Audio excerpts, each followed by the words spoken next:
Hello and welcome. I'm Dr. Shannon Sparks. I'm out of the Department of Special Education, Rehabilitation, and Counseling. If you're watching this video at this time, the reason why you're going to be a part of it is because you began your program in the fall of 2022 or at a later date after fall. Being in the special education program from fall to 2022 and after, you are going to be participating in the TPAs. The TPAs at this point in time are specific to mild to moderate support needs and extensive support needs. I'm going to be serving as the TPA coordinator, so I'm here to support and assist you. I'm here to give you the tools to help you be successful as well as guide you in that process. So put it kindly, I'm your go-to person.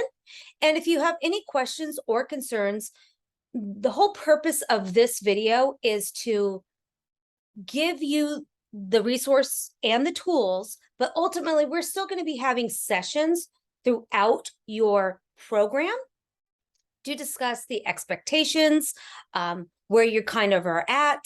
And basically, I'm doing those, security checkpoints through your TPAs, not the TSA.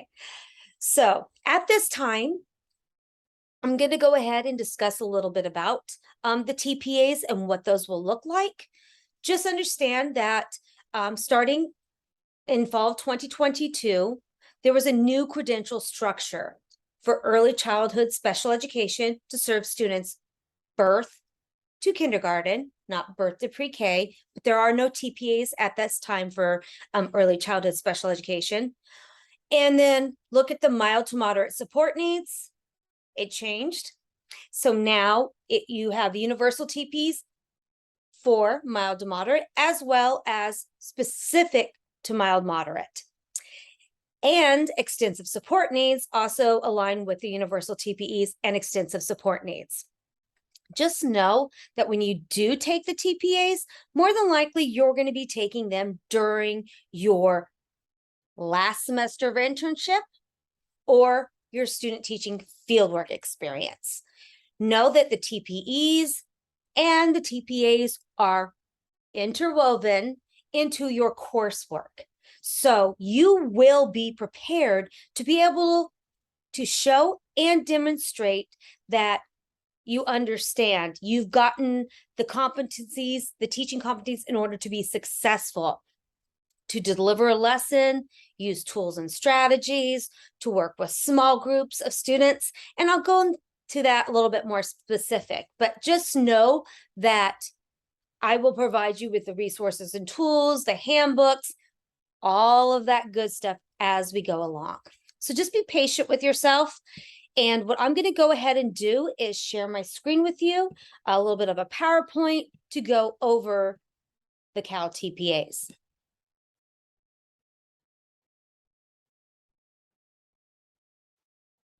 So the first thing I'd like to do is start from the slideshow. So that might be a great idea to say, let's watch the slideshow from the beginning.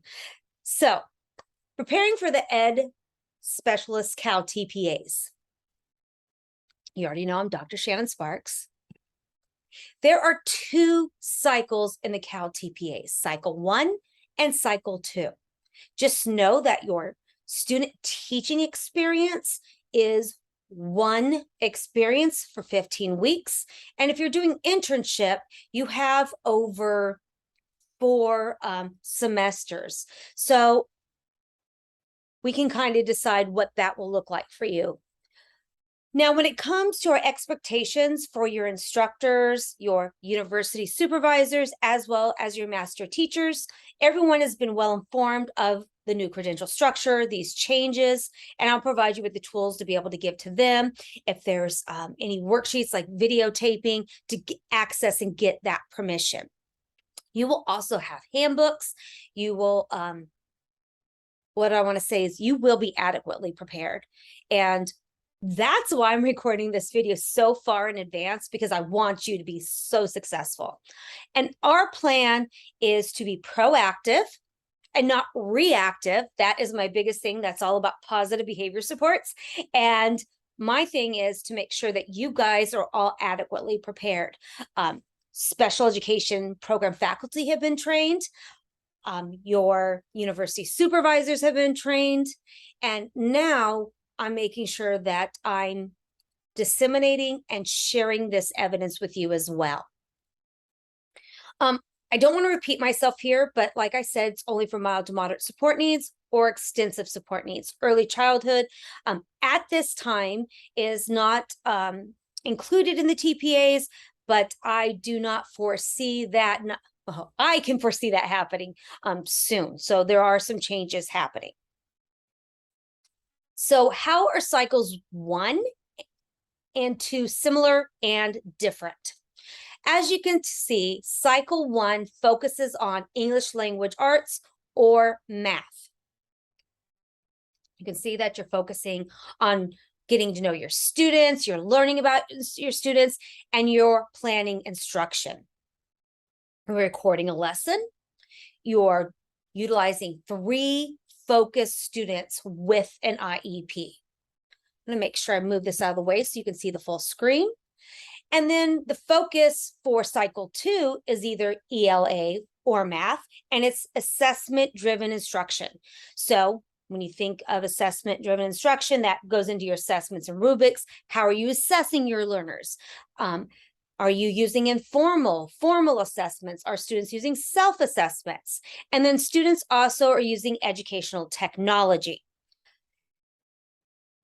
0 focus students, and then 3 to 5 recorded sequential lessons. Steps 1 to 4 are all similar. That's why we have this beautiful Venn diagram to go through. It's asset-based instructional design. We want to focus on what our students can do and what they are good at. Also, the universal design for learning. We're utilizing and recognizing all our learners learn in a variety of different ways, right? So we need to make sure that we are giving them access to UDL, and you'll get all of this as you go along through your coursework. So don't get overly worried and think, oh, but I don't know this. You will be given this. Also, English language development. You probably got that already through one of your intro courses when in, I believe it'd be 5532, or if you took 5514, different types of instruction, how to support our English learners. Also, academic language development. So making sure that we're looking at those TPEs and to make sure that we are supporting them. And that we're focusing on, maybe we're focusing on a TPE, but all of our students have different IEP goals that they're working on in the classroom. So it might look a little bit different throughout your recordings.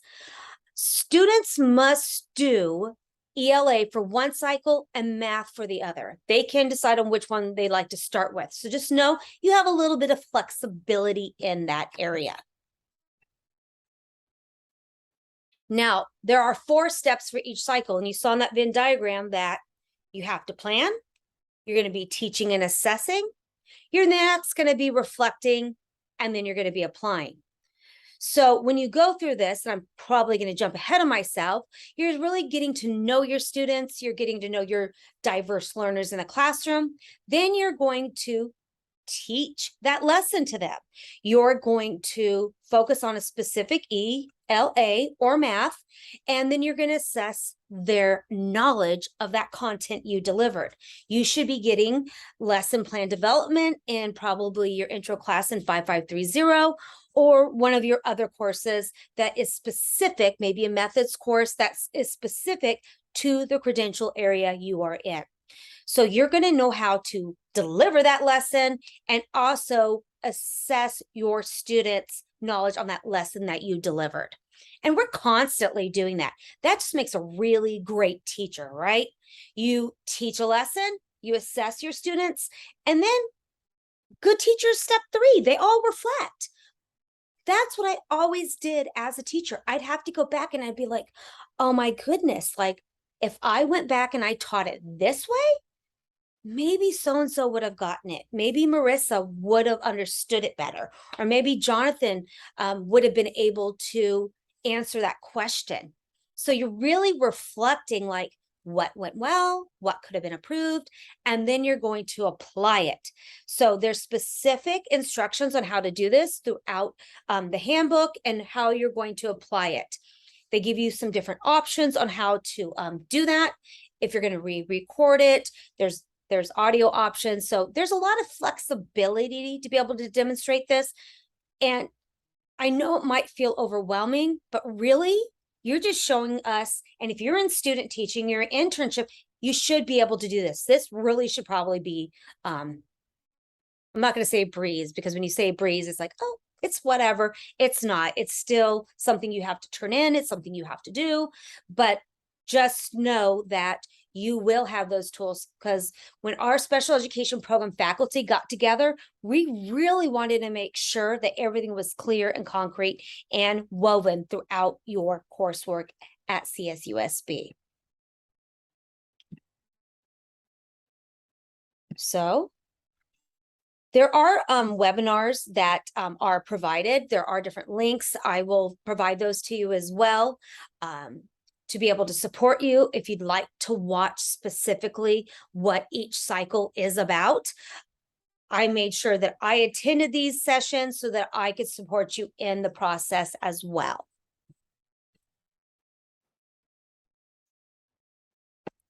So as you can see, I'm moving myself around because I want to make sure I look at this, but there is a suggested timeline. So, your planning might take you a few days.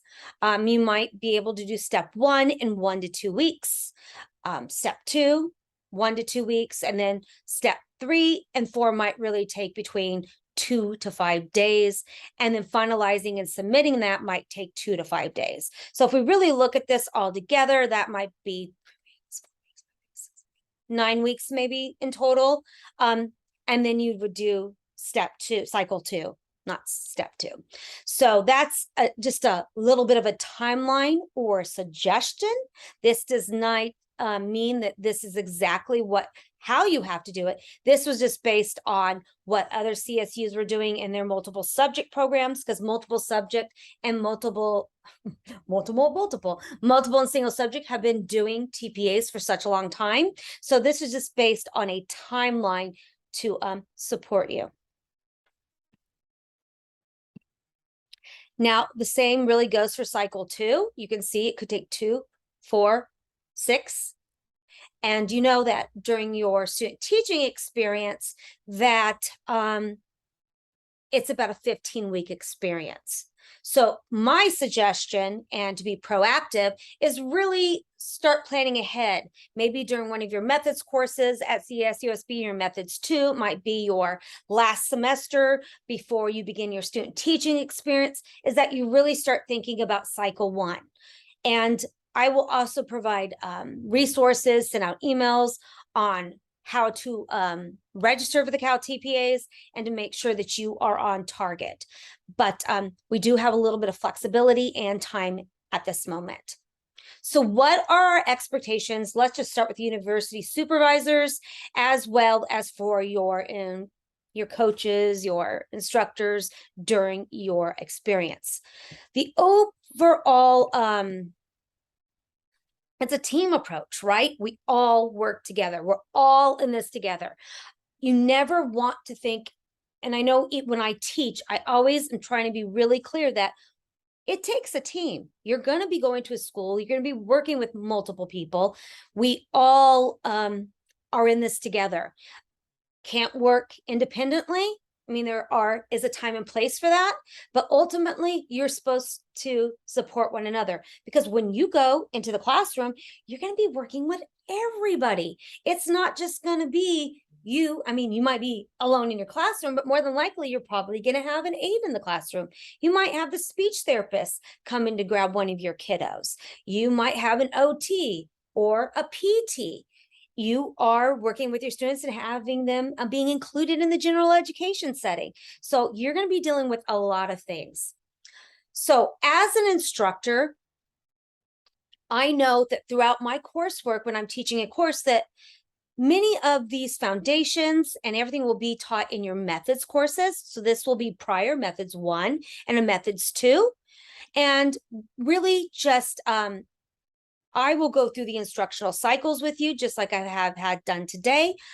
You'll also learn about different adaptations, how to assess your learners in the classroom, all throughout your program.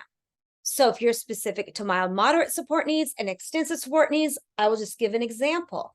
I have taught a few different courses here at CSUSB, but let's start with the communication for diverse learners. That focuses on using strategies and tools and different adaptations to support all your learners. I also provide you with ways to assess their learning and how to support them. I know in the methods course, you get a lot of tools and strategies, how to do IEPs, look at the goals and how they align and what type of instruction are you going to be providing. And probably different types of performance-based assessments. You have an assessment course. I teach positive behavior supports. So there's different ways of how you can embed PBIS even into your cycle 1 or cycle 2, and how you're supporting your learners. You're reinforcing them. You're good job. You know, we're going in the right direction, and noticing that during your instruction, because you're going to be recorded. You're going to show that you are able to demonstrate a lesson from beginning to end, and that you're able to successfully assess your learners as well. Now, our university supervisors have been trained on the TPAs. They might observe you during one of these lessons. I know there is some restrictions if instructional assistants are involved or not during certain cycles. So that's something you want to look at as well. But you may want your university supervisor there to watch you, give you some feedback, and constructive feedback is always awesome. I'm still working on this, but I would love one, we always get assessed on our learning. We have other professors come in and watch us demonstrate a lesson to each of you. And sometimes I just want to do it randomly, just like, what do you think? How did things go? That way I get some feedback and I know how to adapt my instruction. Am I keeping my learners engaged? Am I providing enough ample time throughout that instruction to support everybody? So being reflective, thinking about that lesson, did it go well? What could you have done differently? And they'll provide you some feedback. So I think it'd be really good to have them there. Course that you are taking for the TPAs. Like I said, everything is interwoven throughout your coursework and your program plan. So what if there are questions? We're always going to have questions, right? So feel free to ask, feel free to get the supports. And I also wanted to share a few things with you guys. And I think it's really important. I'm going to go ahead and stop share because you'll probably get everything else that I don't want to include. And I want you guys to check out the CSUSB TPA page. And I'm going to see if it will pop up for us right now, because sometimes things are great and sometimes they work really, really well, but sometimes it doesn't always work out that way. And know that technology will always fail you. I've learned that multiple times. And hopefully you can see my screen, but I have everything on here on instructional cycle 1 and 2. I have the permission slips on here, what the lesson plan should look like, and I provided you some really wonderful tools and resources on to support you. Evidence-based practices, how to be culturally responsive, the standards for mild to moderate support needs and extensive support needs, and the education specialist lesson plan template. If I have to tweak or modify that at any time, I definitely will update you guys on that. But at this time, it just goes through a really thoughtful and well-planned lesson.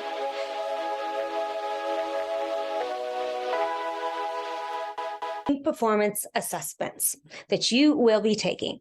I think it's important to go a little bit through the details and what everything is all about so that you feel adequately prepared when that time comes. So to make it super simple, I'm going to go ahead and share my screen with you and share some important tips, strategies to support you in this transition. So I'm going to go ahead and share my screen. Ooh, there we go. So the teaching performance assessment are the CAL TPAs. Now, students in the credentialed areas of mild to moderate support needs or extensive support needs are going to be participating in the TPAs. Now, as we go through this, we're going to have some key terms as well as food for thought. So don't get too hungry. If so, I would suggest you get a snack right now. So the CAL TPA design really focuses on planning, being adequately prepared to teach a lesson, and in turn, this little bubble map that's flowing would go to the right where you teach and assess. So you would deliver a lesson and then you assess your learners. And as a teacher, it's always important to reflect. What could I do differently? What could I do better? Or that worked this time. What should I do next time? And if that didn't work this time, how can I engage that learner when I reteach this lesson? So then you apply, and you apply what you wanted to fix or make adjustments to, so to say. So the things that you really want to think about is the universal design for learning. It's that engagement, it's that representation, and it's that action and expression. When we think of engagement, we think, how are we going to engage our learners? Are we going to give them options? Are we going to give them multiple means of representation to be able to demonstrate that understanding? And we want our students to be able to show that action, that they're able, we offered those options and the supports, and how can they create, learn, and share what they have learned? Those are the three principles of UDL. Strength-based thinking is a common sense idea where we really want to focus on the positives, right? If we focus on the deficits, what we cannot fix, then there's going to be a lot of other things that pop up. And you can see just in that column on the left-hand side, you're focusing on what's broken, how are we going to overcome this weakness in this area, and then you have short-term solutions.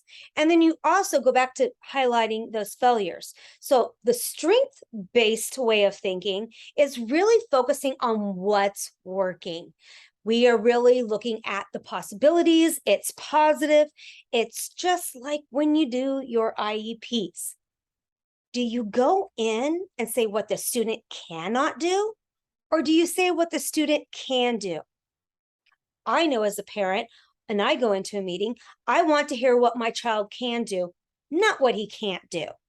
Now, that also trickles down. The fact is, you're saying what they can do and has all these strengths and how this could help maybe in this area as well. It's a positive way of thinking. And obviously, we want our students to be independent. Also, the asset model of education approaches kids from marginalized populations, as all of our kiddos have unique strengths, passions, and interest areas. We all have a superpower. What's yours? Also, thriving in a climate of differentiated instruction. There are multiple ways for students to be able to demonstrate understanding of a concept being taught. It does not mean that it has to be done a specific way. That's why you guys probably love what you do now. You get to use different ways and modes where your students can express how they're learning. So maybe they're doing a presentation and you give them options. So maybe someone does want to do a paper. Maybe another student wants to do a PowerPoint. Maybe another student wants to do a diorama. They all were able to demonstrate understanding. They just produced it in a different manner. So it's really important that we focus on that. Also, we need to look at the social identity. It's not clear cut. These are just some of the shared social constructs of our students. And you really want to go back to Bloom's taxonomy. You know this because when you take your initial courses or during your methods, I'm assuming that you had to do a lesson plan already, or you're in student teaching or an intern and you develop lesson plans. So we have this hierarchy, right, of higher order thinking skills. So we want our students to have knowledge, but then it goes up. We want them to be able to comprehend. We want them to be able to apply.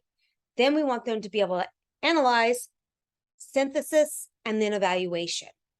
So when you first teach a concept to your kiddos, do you just say, here's this, now you go do it? No, we know that's not being a good teacher. We know that we have to go through demonstrating that, guiding our students through that, and then giving the chance to either do it independently or work in a pair. So it's gradually releasing them. We're not just going to say, here, I just did 2 times 2. I'm teaching a new math concept. And then I say, go ahead and go do it. You got it. You can do this. Come on, guys. No, we model it for them. And we allow them to show us that they can understand that concept that's being taught. And then we evaluate them. So that might be an informal assessment, a formal assessment we might use. Or it might be a project of some sorts. I don't know. That's up to you. So I guess this goes right into assessment, formal assessments. This refers to, collecting, analyzing student assessment that helps us know where our students are currently functioning at.